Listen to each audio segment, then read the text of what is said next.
This is Chicago's very own WGN Saturday Evening News.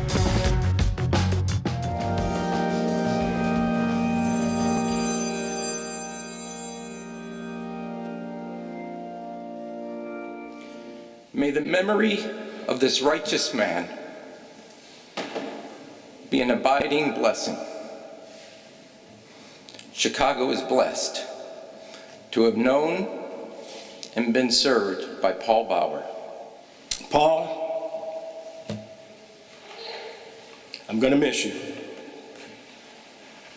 I know you're looking down on us now, and while there are no words I can say to describe the depth of my gratitude, I just want to say thank you.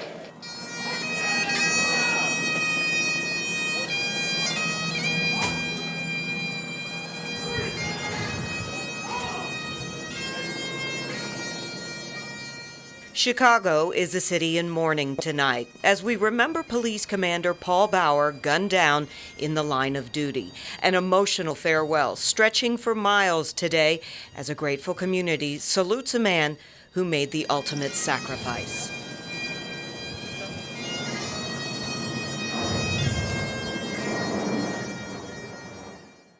And good evening, everyone. I'm Jackie Bang. And I'm Tamon Bradley. We have full coverage of today's funeral for Commander Bauer, beginning with Patrick Elwood, who is live outside the church in Bridgeport, where today's service was held. Patrick, good evening. Tamon and Jackie, good evening to you. Lots of hugs, as many or more tears shed out here today. Tremendous showing of love for this man and the family that he now leaves behind. There are many friends of his here today. At Nativity of Our Lord Church in the heart of the Bridgeport community, an outpouring of love and support for fallen Commander Paul Bauer and his wife Erin and daughter, 13-year-old Grace, who gave the first reading. You are precious in my eyes. You are glorious, and I love you.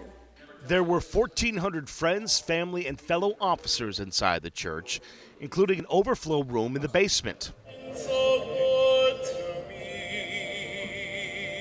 Outside, an army of men and women in blue. My husband's a Chicago police officer. And the spouses who love them too. Carrie Laboon brought their little ones as well. When you kiss your husband goodbye to go to work, you never know if that's going to be the last time. All 287 officers assigned to the 18th District were here, and 400 different law enforcement agencies from across the state, region, and country coming to pay their respects too. He embodied integrity, honesty, selflessness, perseverance, humility, a strong faith. I've never seen the outpouring of support that we've gotten, not just from the city, but around the country. His wife, Erin, and his daughter, Grace, have shown not just the city, but the country what it means to be Chicago strong.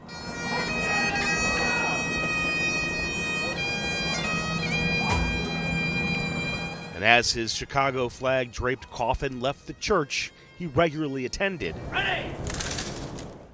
a gunfire salute followed by taps. The end of watch and a solemn promise to never forget how Paul Bauer made the ultimate sacrifice and to wrap in love the most precious gifts he had in his life, his wife and daughter.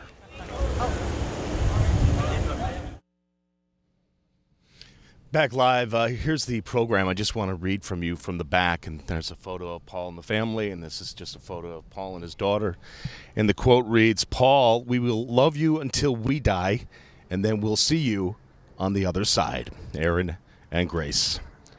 Chicago strong. Reporting from 37th and Union, Patrick Elwood, WGN News. Back to you guys in the studio. Indeed, Patrick. Thank you very much for that. As you saw from Patrick's report, thousands of people who couldn't get inside the church instead lined the procession route to the cemetery. WGN's Mike Lowe joins us now with more on that part of today's tribute. Mike. Jackie and Taman, good evening to both of you. Police Superintendent Eddie Johnson asked the people of Chicago to turn the city blue today in honor of Commander Paul Bauer. Though you can't quite see it very well behind me with all of the snow, the skyline is awash in blue light, and there was certainly plenty of support along the procession route. A row of officers saluted as the hearse carrying the body of Commander Paul Bauer rolled past the 22nd District on the south side. Mourners gathered along the route of the funeral procession, which stretched for miles. Blue ribbons wrapped around trees created a somber but supportive corridor for the final farewell. It's beautiful. It's wonderful to see everybody out putting up the blue ribbons and, you know, all the people out on the street. Police officers, citizens, just showing the love and respect. Retired police detective Jocelyn Gregoire started her career on the force with Bauer 31 years ago. He was always the real police, as we say, and he continued to do that throughout his career, even as a commander. I just felt that I had to come out and show my respect for Commander Bauer. Jim Moss's brother is a cop who worked for Commander Bauer. He noted the universal praise for Bauer as both a person and a policeman. If one person says something about a person, that's one thing. But this is everybody who talks about Commander Bauer, that he was a really good guy. And that's why we're here. Liz Volkman and her daughters, 5-year-old Cece and 7-year-old Maggie, we're sorry for your loss, made signs of support. The policewoman and the police car. Volkman says it's important for the children to witness the somber ritual. I just wanted to come out and show the girls how to honor law enforcement and show respect for people that have passed away. Gregoire watched the procession with her sister, who is also a CPD detective working out of Area South. They both reflected on the final farewell.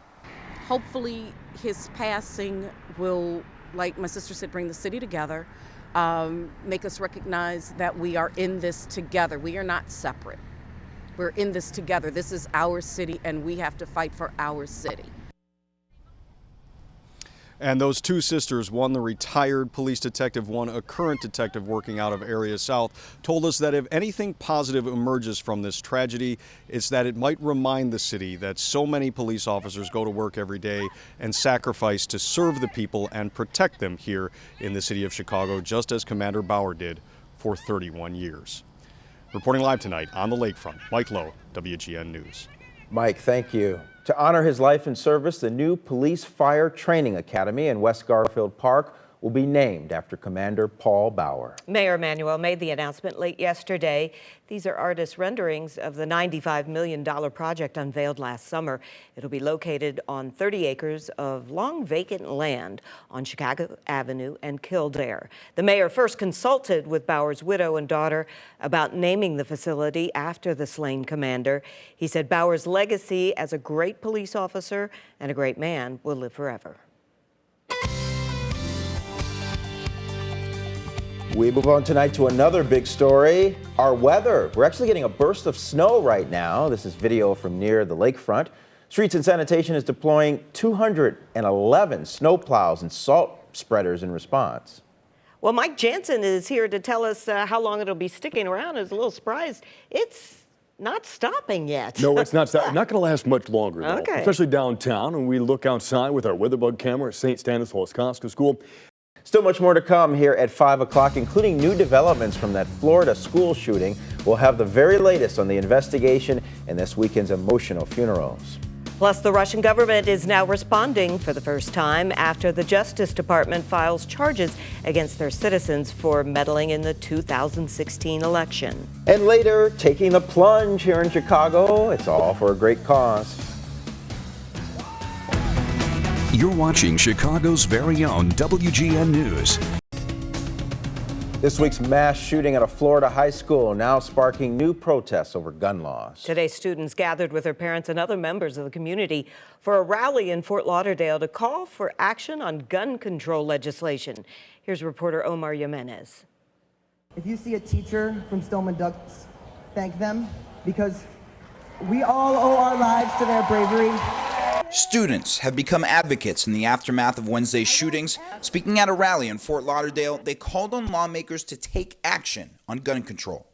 because of the systematic failure of our government on every level. People are dying every day. What's ironic is that while our elected officials fail to act, we have brave students who are leading the way and calling for passage of these laws. Vice President Mike Pence said Saturday the White House is making safety in schools a top priority.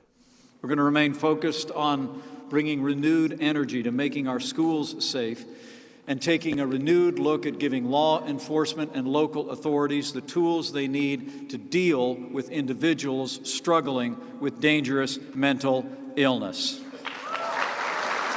And as others talk about what more can be done, Alan Varela wonders what more he could have done. A friend of the gunman, Varela says the two of them had lost contact with each other.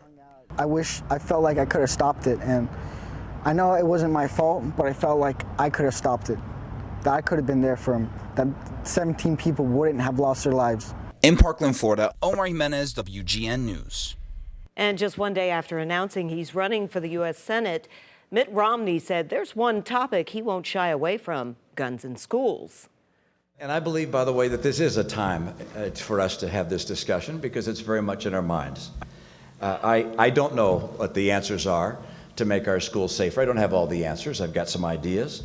But I think we can't just sit and wait and hope and expect that things are going to get better, because these things just keep on happening.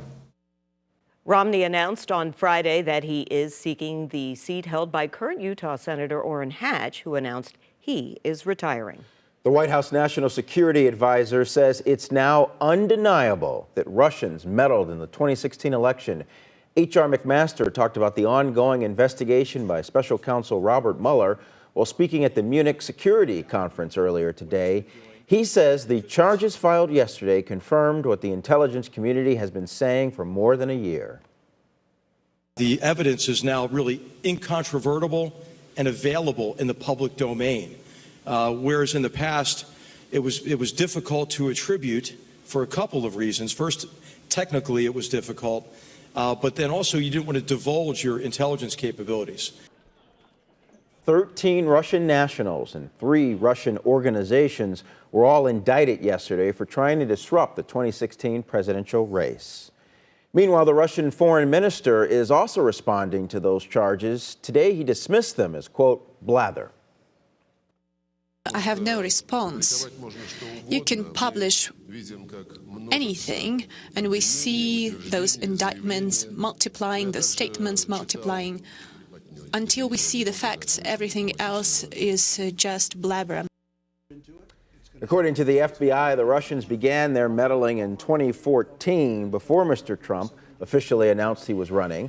The president says that's proof that there was no collusion. It's NBA All-Star Weekend, and thousands of basketball fans are heading to Los Angeles for the festivities, so security is a top priority. Security is being stepped up across downtown L.A. NBA security officials, LAPD, FBI, and Secret Service agents will all be working behind the scenes. Although there is no credible threat, authorities are not taking any chances. Well, this season's flu shot hasn't been as effective as past seasons, and inaccurate test results make fighting the disease even more challenging. But a new machine is promising to change that. Clinics around the U.S. are testing out this. It's a diagnostic machine that scans for the flu virus. Doctors say it is far more effective than conventional tests, which are only about 50 to 70% accurate. We can get you treated when you need to have the therapy, and then we can feel confident that you have the flu and our test is accurate. And if we treat you, if you have family members that are likely to be exposed, we can also give them Tamiflu prophylactically so they don't get the flu. So that can make a big difference in terms of cutting down the spread of the flu. The CDC says this year's flu shot has been only about 36% effective. Mike Jansen is back, so if we're going out to dinner tonight, the snow will be over? For some people, it already is starting to come to an end, but downtown Chicago, give it about another hour. Still to come, a new musical arrives in Chicago. It's a sequel to Phantom of the Opera. But is it as good as the original? Dean Richards gives us his review. Andrea? We're checking out one of the largest home improvement shows in the Chicago area, the Chicago Home and Garden Expo at Arlington Racetrack. Everything inside and outside of your home, all under one roof. I'm Andrea Darlis, and that story's coming up. This is Chicago's very own WGN Saturday Evening News. Snowflakes may be falling today, but many already have their minds focused on spring. That includes visitors to the Arlington Home and Garden Show. WGN's Andrea Darlis takes us inside for a tour. Whether it's home buying or home repair, inside or outside, the Chicago Home and Garden Expo has something for everyone, something to warm your heart. It's one of the largest home improvement shows in the Chicago area. You can come here and find anything you want, from cabinets to inside for your cabinets, hot tubs, windows, anything you want you're looking for is at this show. From kitchens and bathrooms to furniture and even cars. The Chicago Home and Garden Expo highlights the latest products and services for repairing and beautifying your home. One exhibit featured furniture made from 100% recycled materials at By the Yard. You have a great product that's also great for the environment, so it's a win-win for everyone. The consumer has a wonderful product, and you're doing something to help fight pollution at the same time. Another featured eco-friendly products like solar panels and electric vehicle chargers. The nice thing about solar energy and electric vehicles is they kind of work hand in hand. You know, with a car that's being charged by electricity, if you have solar, now you're having the sun power your car. Other displays boasted ways to create something everyone needs: more space. We transform your existing cabinets or spaces, whether it's pantries, cabinets. We build everything custom pull-out shelves to bring access, everything within reach. All of our pull-out shelves pull out full extension and they hold 100 pounds. And there was even something for the extravagant: hot tubs and swim spas. I really think it's just the fun and the camaraderie when you get in the hot tub with your friends and you're hanging out and having conversation. Also the therapeutic value of it. We got a lot of customers that have injuries and need the therapy of the water to keep them healthy. The Home and Garden Expo runs through Sunday at Arlington International Racecourse. Andrea Darlis, WGN News. And if you can't make it out this weekend, there's another flower and garden show, Navy Pier, next month. Got it. Ahead at 5:30, the race for Illinois Attorney General is heating up. We'll take you to today's candidate forum, where there were fireworks. Also, we're following a developing story from suburban Skokie, where multiple people have been rescued from a house fire. And Gaynor, hello. Hello to you. Protecting the dreamers. We are live from Malcolm X College with more on a summit focused on immigrant and refugee rights. That story coming up after the break.